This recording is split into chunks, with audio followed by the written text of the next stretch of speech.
Good evening मेरे प्यारे बच्चों। जैसे कि आप लोग को हम कल बताए हुए थे कि हम लोग 9th क्लास का सीरीज शुरू करने वाले हैं मैथ का। तो कल हम लोग गुणनखंडन का जो टाइप 2 पहले हो चुका था, टाइप 3 और टाइप 4 बचा हुआ था, वो हम कल कर चुके थे। आज हम 9th क्लास शुरू करने से पहले, जैसे चैप्टर में 9th क्लास का पहला है संख्या पद्धति, थोड़ा सा हम लिख के रखे हुए हैं समय बचाव के लिए। तो संख्या पद्धति में हम लोग को सबसे पहले कुछ फार्मूला परिभाषा है जो उसको पढ़ना पड़ेगा। सबसे पहले संख्या क्या है, उसके बाद संख्या क्या है, पूर्ण संख्या क्या है, प्राकृत संख्या क्या है, सम संख्या क्या है, विषम संख्या क्या है, पूर्ण परिमेय संख्या क्या है और परिमेय संख्या क्या है, ये सारे परिभाषा को पहले जानना पड़ेगा। उसके बाद हम लोग एक्सरसाइज शुरू करेंगे। तो सबसे पहले हम लोग जानते हैं कि संख्या पद्धति अगर चैप्टर का नाम है तो सबसे पहले जानना पड़ेगा कि संख्या क्या है। तो संख्या क्या है कि कितनी वस्तुएं हैं जिससे ज्ञात हो उसको हम लोग संख्या कहते हैं। कि कितनी वस्तुएं हैं जिससे ज्ञात हो उस चीज को हम लोग संख्या कहते हैं। संख्या के बाद आते हैं संख्यांक क्या है।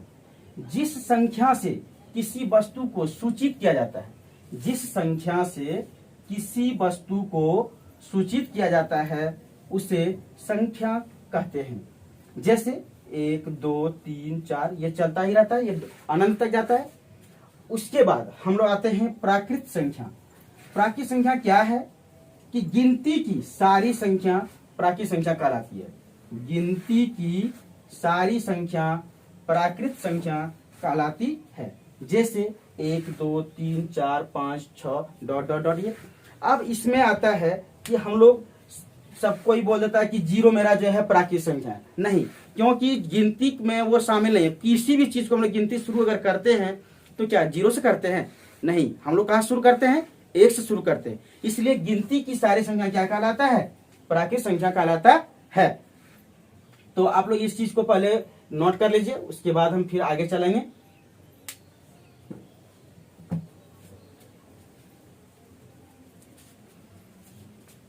इसको आप मिटा देते हैं।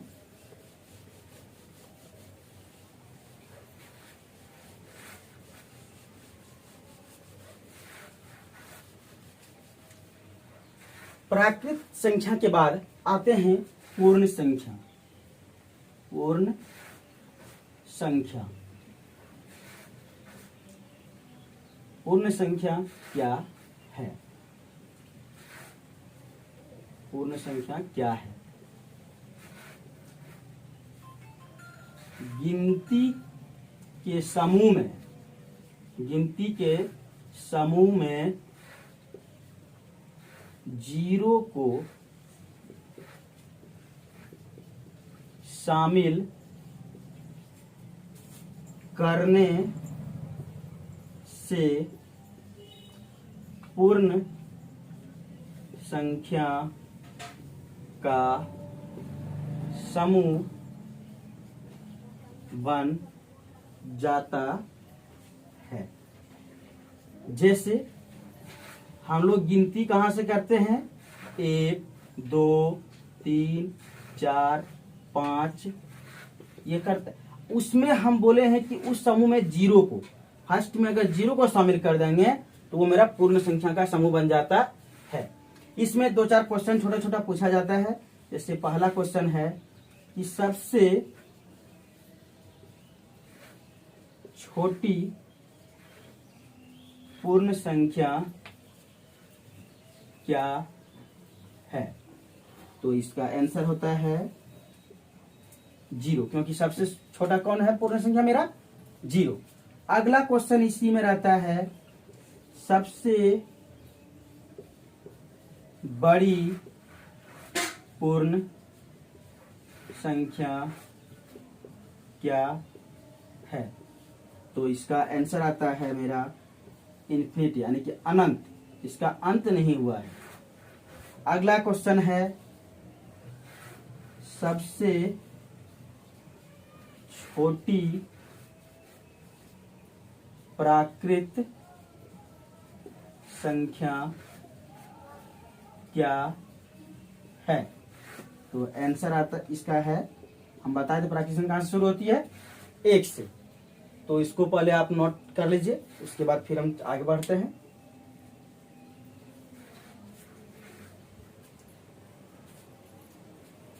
उम्मीद करता है कि नोट कर लिए होंगे।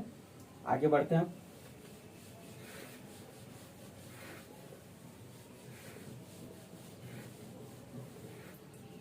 यहां बताए थे सबसे छोटी प्राकृतिक संख्या क्या है, 1। अगला क्वेश्चन क्या है, सबसे बड़ी प्राकृत संख्या क्या है। तो आंसर इसका भी जैसे पूर्ण संख्या की सबसे बड़ी था इन्फिनिटी, तो इसका भी इन्फिनिटी, या इसको अनंत बोलते हैं। यहां तक कोई दिक्कत है? दिक्कत अगर होंगे तो कमेंट बॉक्स में जरूर बताइएगा। आगे बढ़ते हैं। अगला परिभाषा जो है मेरा, सम संख्या क्या है। सम संख्या क्या है?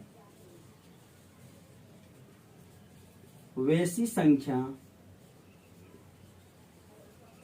जो 2 से पूरा पूरी विभाजित हो जाए, उसे सम संख्या कहते हैं। जैसे 2, 4, 6, 8, 10, 12, ये अनंत तक जाता है ये भी। अब इसी में अगर बाय चांस मान ले कि आपसे हम तुरंत पूछ दें कि बताओ ये मेरा जो है इतना बड़ा अंक दे दिए, बताओ कि ये सम संख्या है या विषम संख्या, तो ये तो हमको भाग देने में लेट लगेगा। उसके लिए हम एक नोट करके पॉइंट जो लिखते हैं, एकदम VVI है, वो सम संख्या का परिभाषा बिना याद की हम बता सकते हैं कि ये मेरा सम है या विषम। सिर्फ वो जो हम नोट लिखाएंगे वो बहुत ही इंपॉर्टेंट है।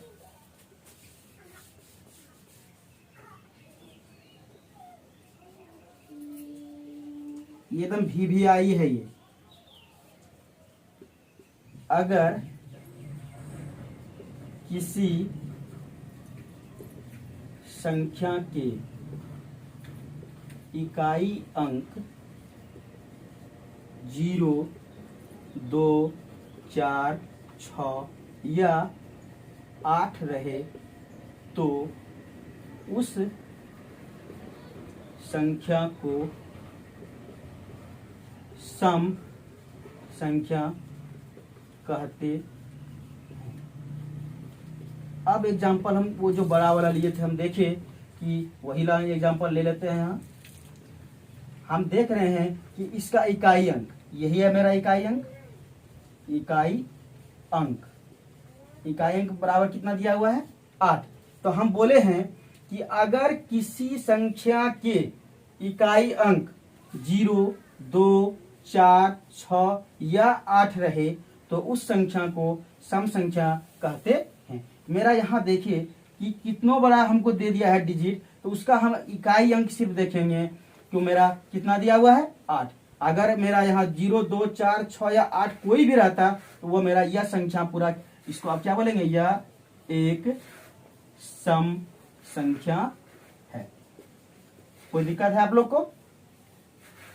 दिक्कत है तो अगर कहीं दिक्कत लगे तो कमेंट बॉक्स में जरूर ही बताइएगा कि कैसे लग रहा है। और इस चीज को अगर हम इस परिभाषा को नहीं याद करते हैं तो भी अगर हम इस पॉइंट को अगर हम जानते हैं कि अगर किसी संख्या का इकाई अंक 0, 2, 4, 6 या 8 रहे तो उस संख्या को सम संख्या कहते हैं।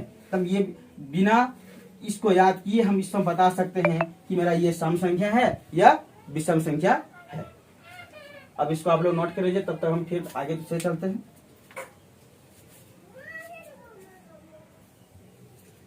चलिए आगे बढ़ते हैं।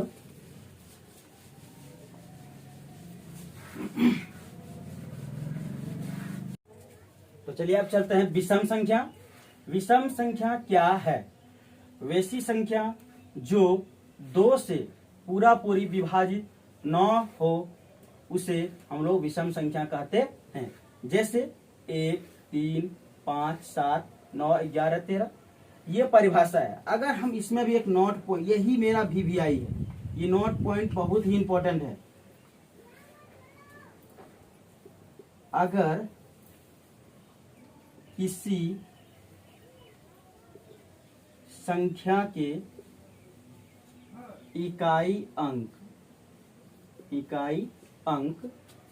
1, 3, 5, 7 या 9 रहे तो उस संख्या को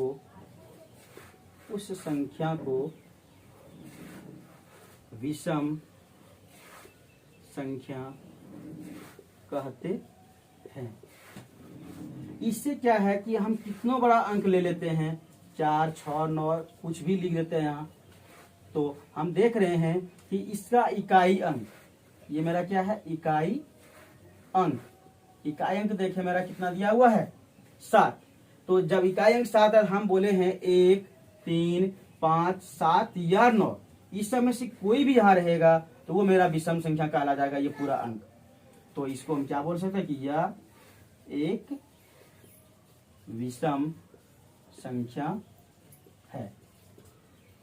चलिए आप लोग इसको पॉज करके जरूर उतार लीजिएगा, हम आगे बढ़ते हैं।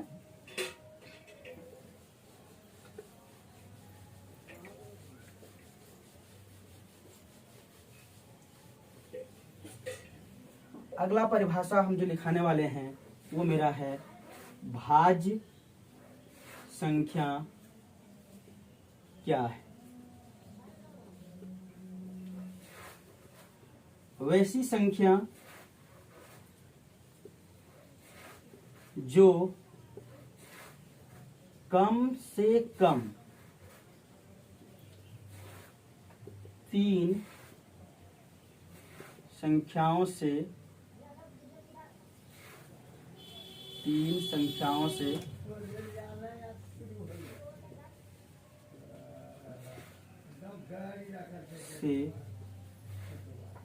विभाजित हो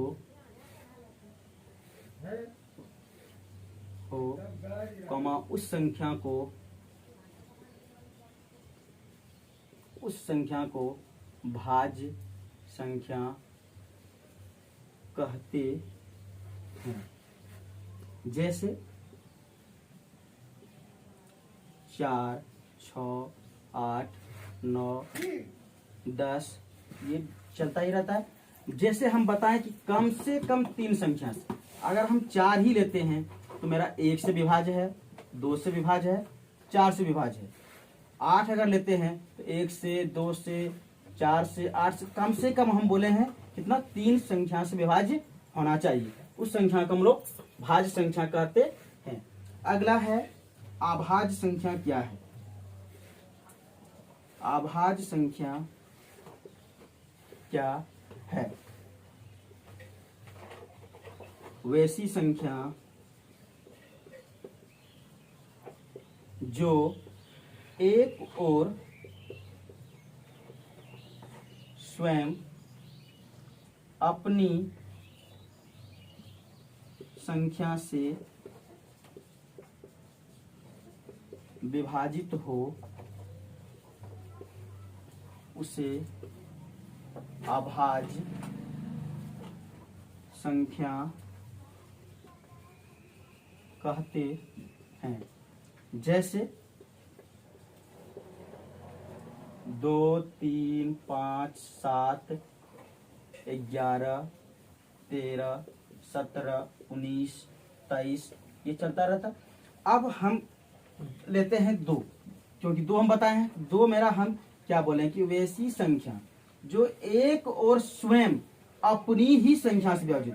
तो 1 से तो एक सब संख्या विभाजित होता है, और 1 के बाद ये अपना संख्या कितना दिया हुआ ये 2, 1 और 2 से विभाजित। अगर हम 13 ही लेते हैं तो वह 1 और 13 से ही विभाज्य है और किसी से विभाज्य नहीं है।